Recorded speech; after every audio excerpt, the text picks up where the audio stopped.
All right, so welcome to ECE 8803. So this is a course regarding the memory device technologies and their applications. I'm Shimon Yu, your instructor of this course.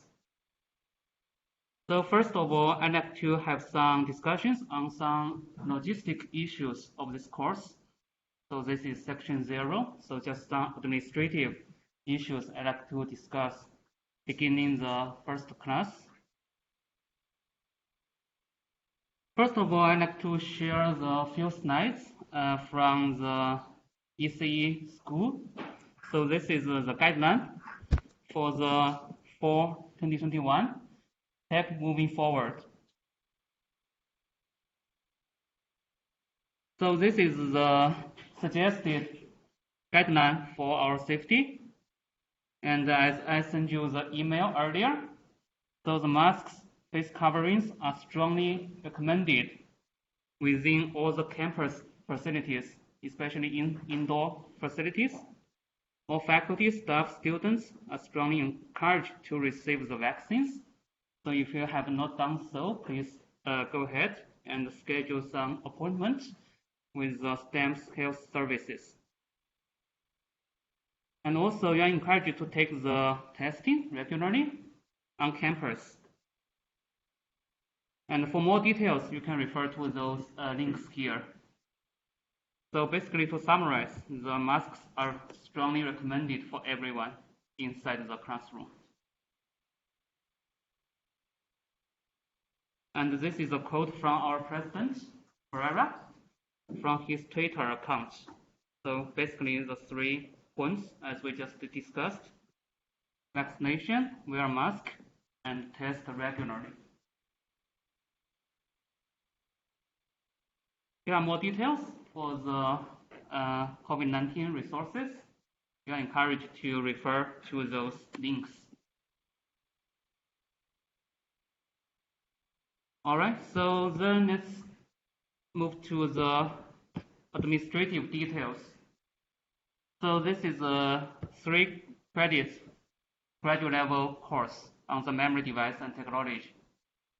And the class meeting time is today, Monday, and Wednesday, 9:30 to 10:45 in this classroom, lecture West 258. And all the course materials will be posted on Canvas. So I'm assuming that you are familiar with the system here. So if you have not activated your account, please do so. So we will post all the lecture materials actually before the class, the lecture slides. And also after the class, I will post the marked version of those slides.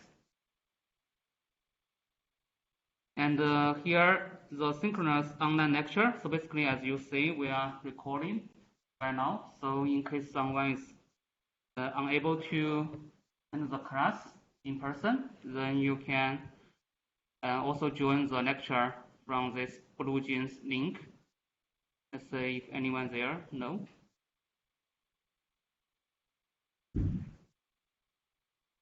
And also the recorded lectures will be posted at this YouTube channel after each class. So any questions so far?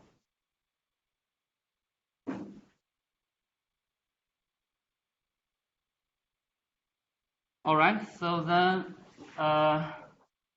this is my contact information, and if you are encouraged to send me an email if you have anything to discuss regarding the course material.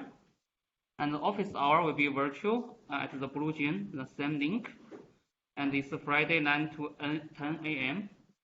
So if you are unable to meet at this time, then you can send me an email and we can set up a separate appointment.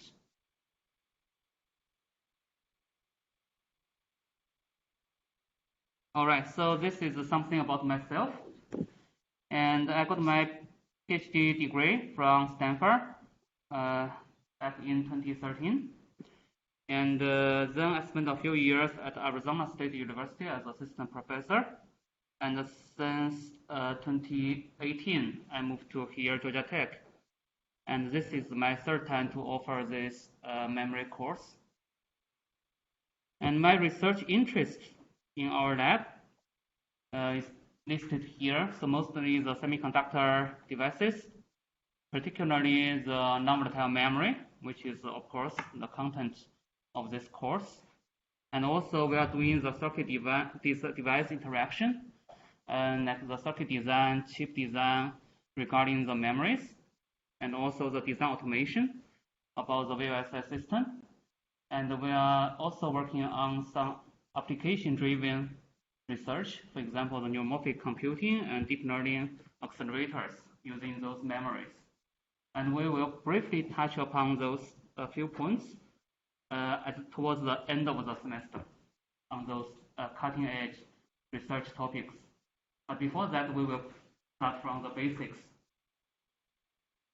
And if you want to learn more about my research, here is the website for our lab. Take a look if you are interested.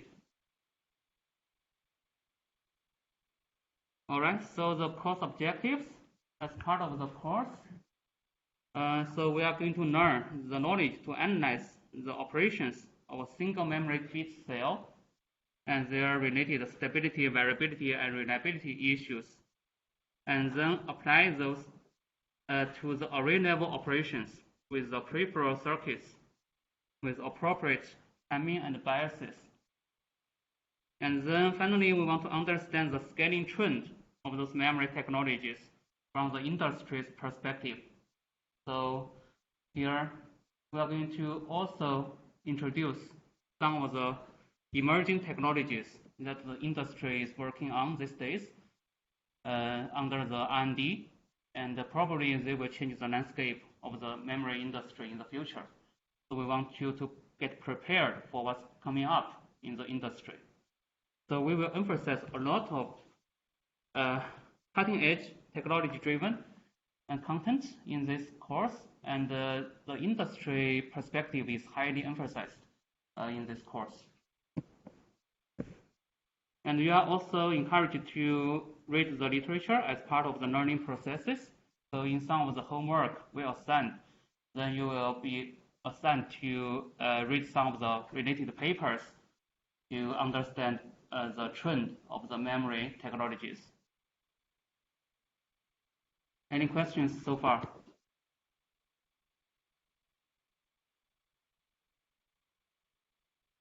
All right, then prerequisites. So here I would expect that all of you have some knowledge about the undergrad level semiconductor devices and the digital circuit design. If you are coming from Georgia Tech undergrad, the next 3030, 3040 are required. And then here we may have some graduate level courses that are recommended, not required. So those will also strengthen your skills in the related field on the semiconductor technologies and also the circuit design, the VLSI circuit design.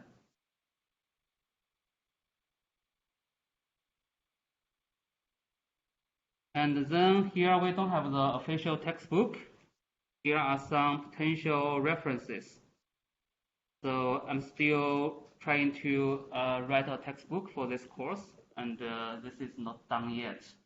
And so far, so here are some potential references.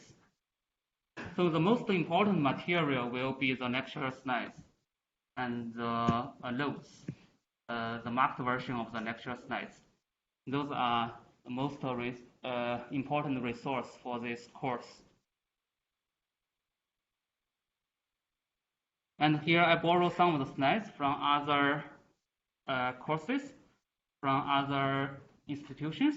So I would acknowledge those professors listed here. All right, so this is what you may care about most. Homework, 50% of the total grades. And we have 5 homeworks, 10% each. So some pre-knowledge about the numerical tools such as MATLAB is required. So you may do some simple coding to solve some of some of the problems there. And submit your homework digitally, for example, the scanned version, or you can type if you wish. So basically, you will upload the PDF to the Canvas under the assignment. And then we have midterm exam and final exam, and each is 25%. And the midterm exam is scheduled in late October. We will decide the exact data. And the exam will be closed book, closed lecture notes. Of course, assuming we are still work in this in-person mode. Then you will come here and then take the midterm exam in person. And one cheat sheet and calculator are allowed.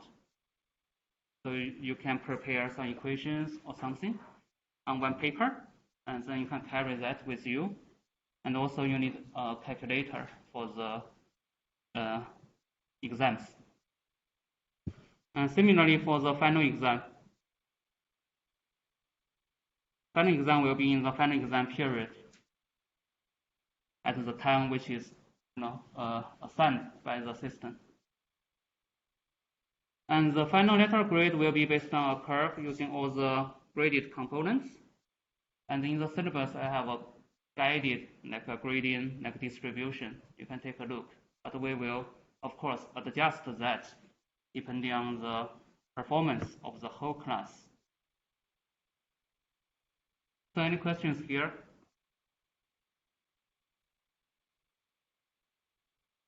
Don't be shy. So any questions? Clear? All right. Here are some policies I want to emphasize. All the homework are due by the deadline. So probably we'll set the deadline to be like a Friday midnight. So if you are within 24 hours late, your score will be multiplied by a factor of 80%.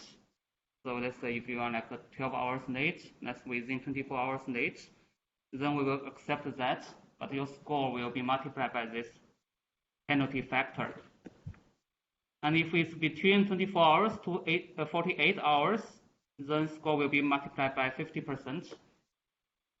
And if beyond 48 hours, then we will not accept that, and the score will be 0. And questions regarding the homework or the exam grading must be asked within 1 week after the homework or exam is returned. So if you have any doubts on the grading, then please reach to me within 1 week after the grading is returned. So I don't want a situation where when, let's say, at the end of the semester, then you come to me and ask like 2 more points in the first homework. So this will not be mandated.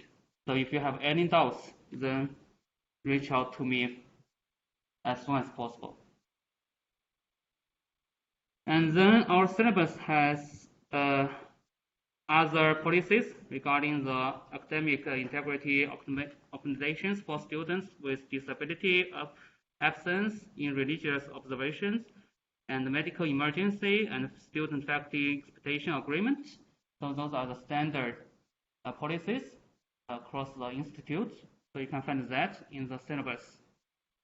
Of course, we are aware of the COVID-19 issues. So if you have any special request due to the COVID-19, then we will accommodate that following the Tech Moving Forward guidelines. So any questions here?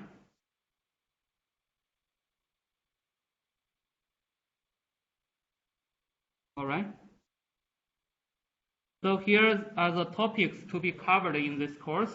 So first of all, we will have an overview of the semiconductor memory, and then we will review the CMOS industry as well, the scaling trend. And then we will dive into individual memory components in the system. First one is SRAM. This is used for the cache memory. And we will discuss those issues listed here. I will not read one by one. And then next we will talk about the DRAM. DRAM is used for the main memory of the system, and also the issues here. So particularly here, we are going to have some emphasis on the recent trends in the industry. For example, in the SRAM design, we will talk about the FinFET-based SRAM design because this is already becoming the mainstream in the industry. And also the DRAM, you may have heard of the 3D DRAM. This is based on the TSV technology through silicon via, and then stacking multiple dies vertically, so you can have this high bandwidth memory system, HBM. And then we will move to the flash memory. So this is for your SSD, solid state drive. And we will focus on those issues. And then similarly, the industry recent trends, the 3D vertical LAN. This is the enabler of the high density SSD today. We will talk about the issues there. After that, then we will switch the gear towards more like emerging technologies. So those are not widely offered in industry today, but this is under active R&D in the industry. And actually some of those technologies here, you can find some offering from some vendors already. It's not widely used yet, but they are coming up. So I want you to get prepared. And also this is all my research area. And finally, we will talk about some of the peripheral circuit design issues of the memory array. And then the last topic will be some new applications beyond the conventional memory application. So with the memory device, you can do something beyond the storage. For example, you can use the memory to do compute. And in particular, here we are going to discuss in-memory computing. This is a promising paradigm for hardware acceleration of the deep learning, machine learning. So we will talk about that at the very end of the semester. All right, any questions so far? So let me see if anyone is online. All right, so then any questions? If not, then we will start our technical discussions today.